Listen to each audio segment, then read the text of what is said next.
know that I could attend them and know that that's, God's calling on your life. And I always wanted to do that. I felt like I did, and I just prayed about it. And then our leader, our teachers, she said, Dale, she said, how long you been singing? I said, well, 16 plus years. She said, you've already been a lay speaker. She said, just doing it in a different way. And I'm really excited about it, and I get my first opportunity to present a message on June the 24th, and I'm really looking forward to it. Listen to this song. You're my friends. You'll always be my friends. But you know what? I've got a friend that's closer than any of y'all sit here tonight.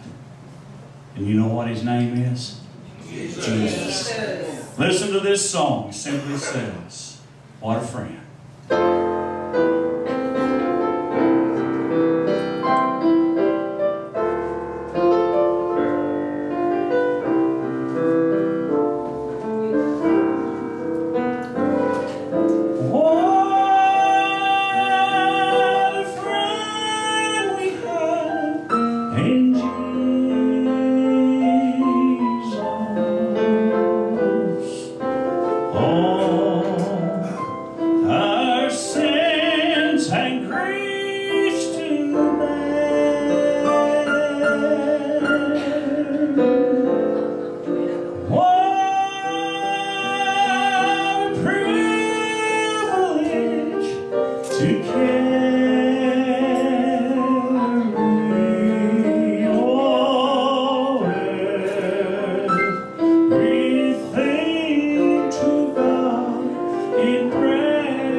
We thank you so much for sharing with us this evening.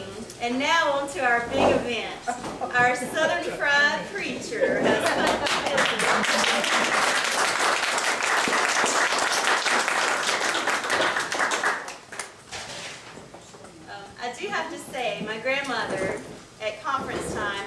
permission to see every minister she could because she loved them all. But if she didn't get to see Harold Bells and put his name on the list of those seen, it was not a conference that was worth knowing. So, but we're glad to have him here with us. He's served in many positions throughout the church, but you'll see his love of life and love for Christ and others is very evident. So glad to have you here. Thank you.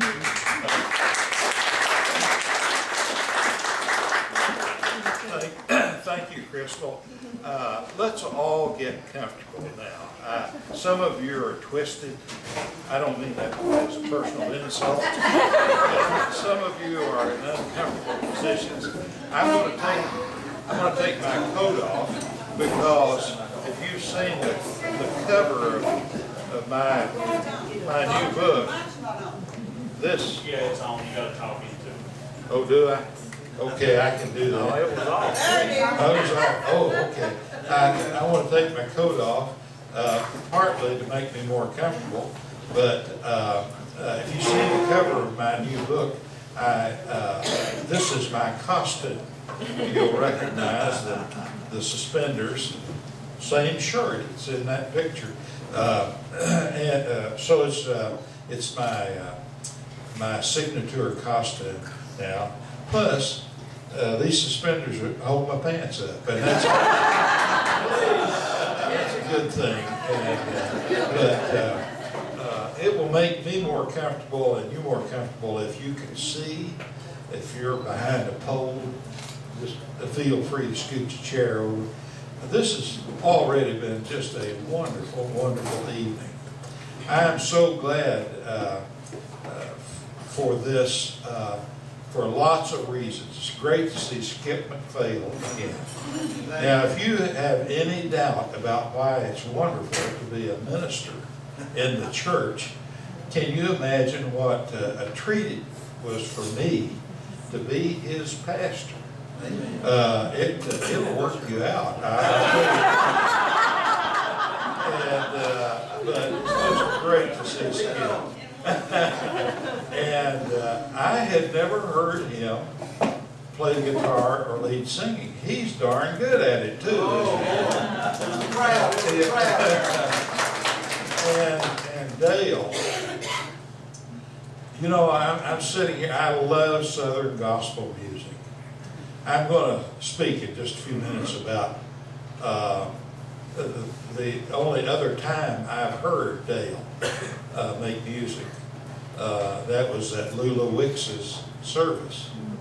And, you know, when you got a tenor, when you can find a tenor like that and find you a bass, you can have a gospel quartet that you just want to luxuriate in the sound. It's just, Dale, thank you.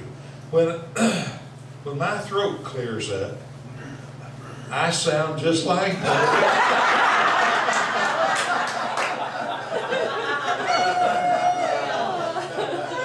I just turned 70. I don't know when it's going to clear up. Hey, Harold, that's all they want to hear out of a quartet. It is all I want to hear. Hey, thank you, Dale.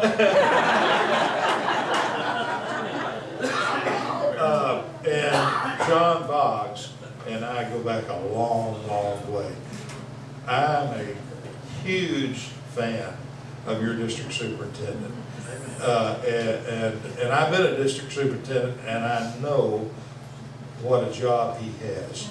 And he has other things that he ought to be doing tonight. And it's such a compliment to me, John, that you've taken some time to come over here tonight. And Crystal, thank you for your hospitality. Irene Stevenson has made possible something worth noting for the record tonight. You don't know this, but Irene has provided all the meat for our meal tonight. Yay. Now think of this, with John Boggs and Crystal and me and Irene, we have helped a bunch of chickens enter the ministry.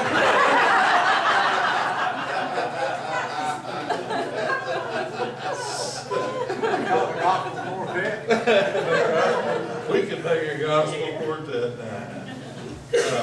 This is, I want to appoint in your presence my wife Judy, she's right here, to be the timekeeper on me. She has we've been married 52 years now. Wow. Congratulations. You can tell by looking at me and looking at her how much harder she's been on me than I've been on.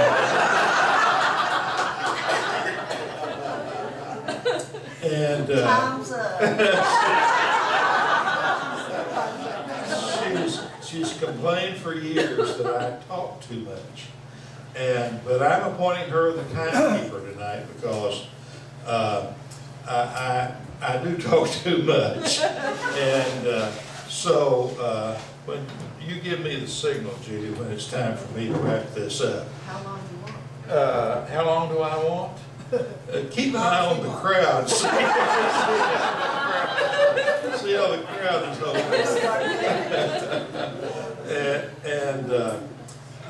I talk about her a lot, and I write about her a lot. And if you've read any of my writing, you'll know that I tend to call her my beloved. But there have been times in our lives when I've called her my warden as well. I've tried to die several times in recent years, seriously, and she won't let me. But she is my warden. She keeps me within certain boundaries, and she's just been too stubborn to let me die. But she's my timekeeper tonight. I thought about inviting her to say something tonight, but I decided against it because I've learned that she is about the sorriest storyteller. She will not embellish anything. She just gives you the facts. And she can ruin a good story the quickest way anybody I know. So I'm not going to invite her to say anything. But there's another reason. She has been a wonderful editor for me, and for 45 years I've written for publication. And she's read my stuff so much and is a wonderful editor. And but I gave her a quiz after she read this newest book. I gave her a quiz and she failed the quiz. It only had 2 questions. First question was, who is the finest author you know? And the second question was, who's the best looking author you know? And she failed both of those questions. I'm not giving her a chance to say anything tonight except when it's time to sit down.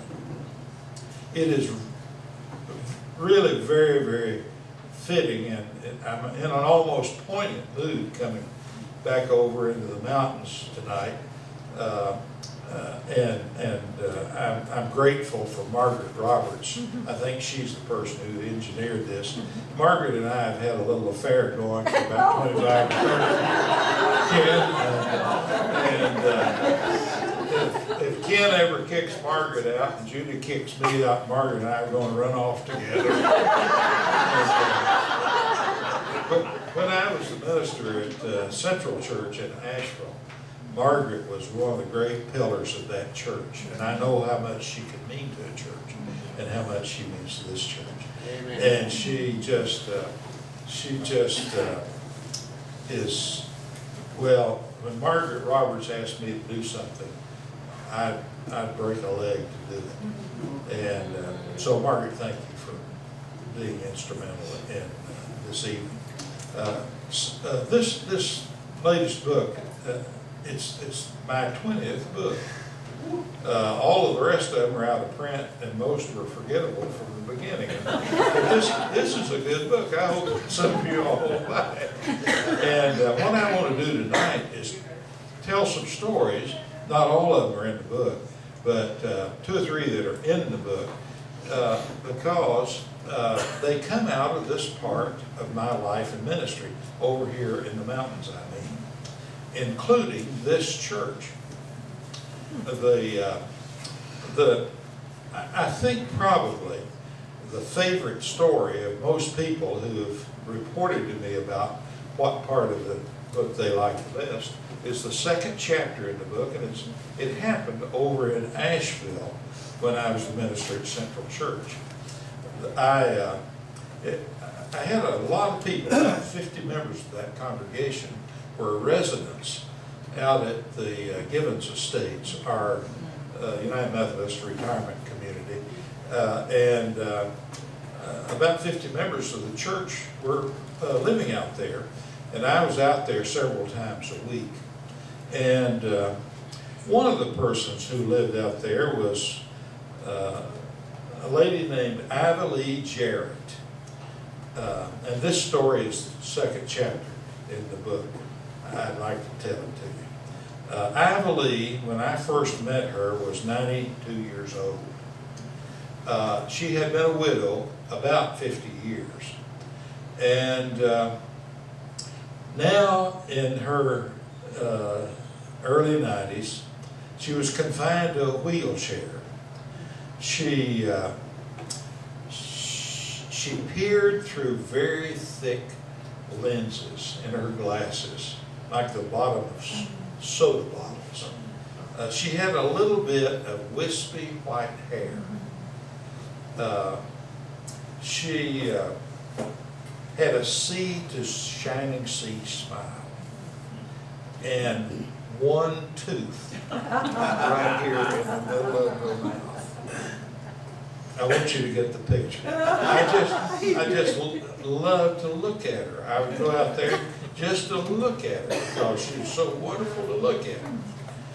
But there was more to Iva Lee than good looks. She